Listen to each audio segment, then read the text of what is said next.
If you think that JB and BJ would respond to the horrific crime committed against Bethany McGee, the young woman that was nearly burned alive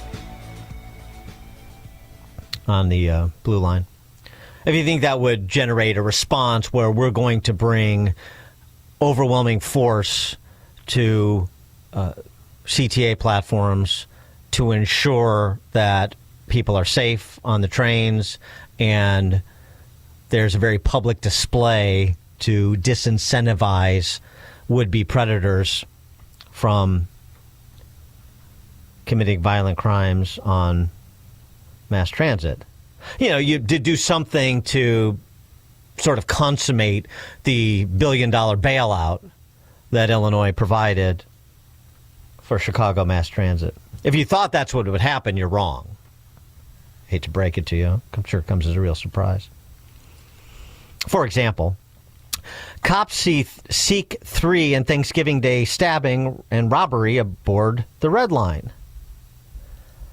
11:30 in the morning on Thanksgiving, a group boarded the rail car, confronted a 48-year-old man, demanded his belongings. One pulled out a knife. A struggle erupted, leaving the victim with a stab wound to his back before attackers fled with his property. Mm-hmm.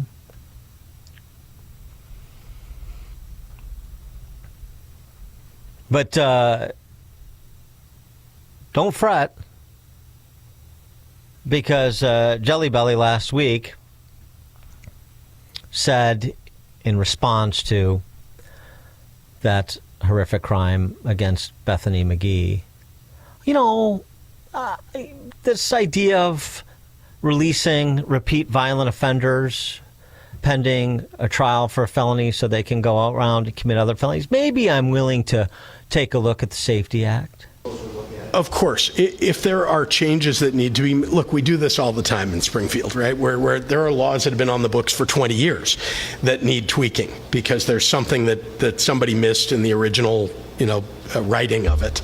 And so always willing to look at that. I can't speak to the specifics of that case that you're raising, but just to say, of course, and I've said this about the Safety Act before, and about really every bill that gets passed in Springfield. Sometimes bills get passed and everybody that votes for it knows that there needs to be a trailer bill or a tweak that needs to be made afterward. So I think everybody is open to listening to what changes might need to be made. Right. After he called people who oppose the Safety Act liars and fearmongers. This can't be said enough. After he promised this would be the result of the Safety Act. All Illinoisans will live in a safer and more just state with this law on the books. Mm-hmm. And, of course, electronic monitoring that's operated out of the Cook County Chief Judge's office has been a catastrophe, too. Even the Chicago Tribune has come to admit the November 17th horror on that Blue Line, Bethany McGee being lit on fire, was preventable. Yeah, it was. Yeah. So are most of the crimes that we report here.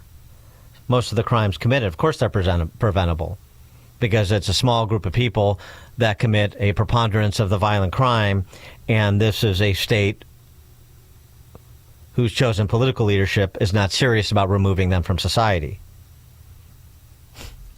I can't wait to see what turns up with respect to that firefighter who got carjacked right outside the fire station. That's how brazen the predator set is these days.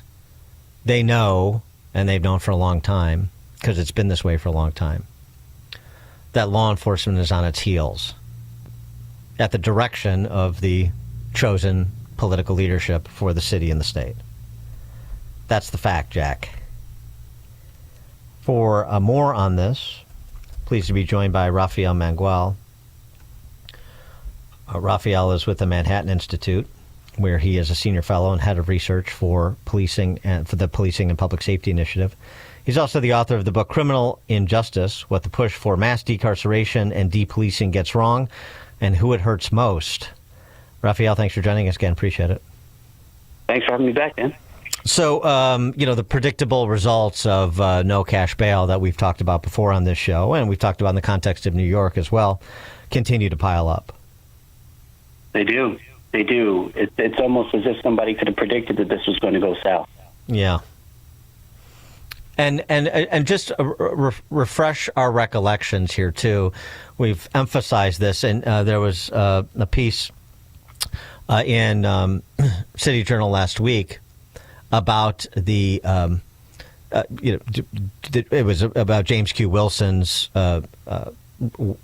work, and just right. Again the percentage, or even the aggregate number of people responsible for an inordinate number of amount of crime. And for example, something in New York City, I'm going from memory now, but something like literally like 300 people in a city of 8 million were responsible for a preponderance of the retail theft. Yeah, I think it was like 357 people had amassed more than 6,000 arrests just for retail theft in New York City alone, which was a massive share of the total arrests made for that one offense category. And that's just something that's true in every city in America. I mean, crime is a problem for everyone, but it is a problem that is driven by a very, very small group of very, very high-rate offenders. And this is the thing that I hope will finally get people comfortable with the idea of putting repeat offenders behind bars for good long periods of time, which is that you don't need, quote-unquote, mass incarceration in order to make a big dent. Right? I mean, when you realize that crime is driven by a relative handful of individuals in a given city, you start to understand that actually just by putting the people who continue to commit offenses in prison for a long time, you can make a massive difference without, sweeping everybody into the system. I mean, if you just look at gun violence, for example, whether you're talking about New York or Chicago, I mean, it's usually somewhere in the range of, less than 0.2% of the population that's responsible for a majority of the gun violence. And so, it's really just a matter of political will at this point. And unfortunately, in cities that are run by Democrats like J.B. Pritzker and Brandon Johnson, there doesn't seem to be that political will to do what needs to be done. I want to get your reaction to this, too. There's a teen, what do they call it? The euphemism is a teen trend or teen takeover. So there was one the weekend before last on the occasion of the tree lighting ceremony downtown Chicago.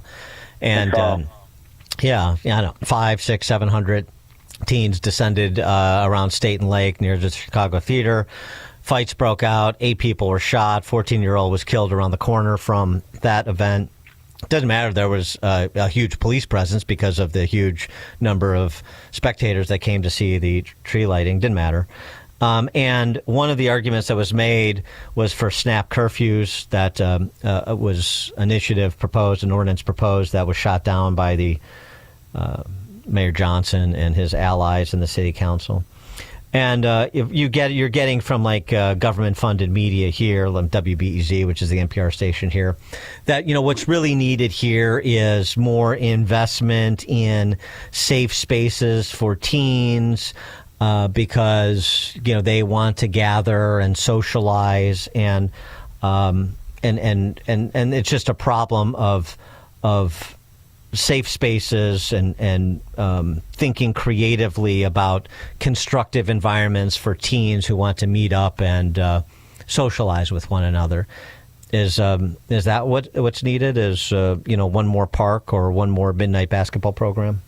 It sounds to me like the local NPR affiliate there is openly admitting that downtown Chicago is unsafe, including for teenagers. Yeah. I mean, well, I can't think of what is inherently conducive to fights and shootings about the intersection of State and Lake. Right? I mean, it should be and has been one of the safest parts of the cities, right? What made it unsafe had nothing to do with the environment and everything to do with the people who were in that environment, right? I mean, none of the teenagers who attended the tree lighting along Michigan with their parents and families broke out into sudden fits of violence.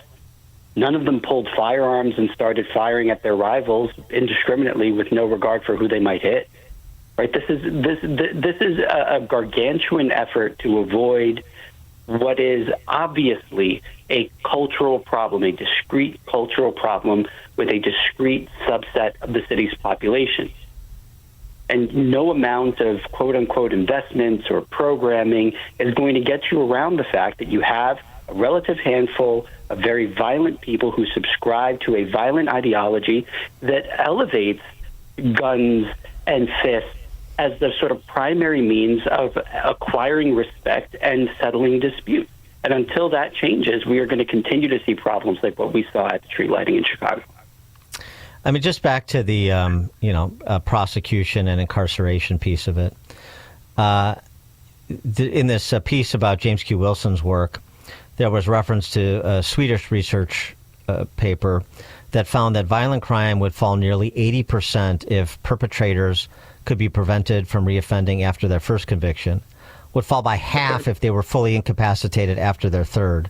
So the author here concentrated is violent crime among a profoundly antisocial few that making even a 10th violent conviction punishable by life without parole would cut overall violent crime by 20%. Can you imagine that?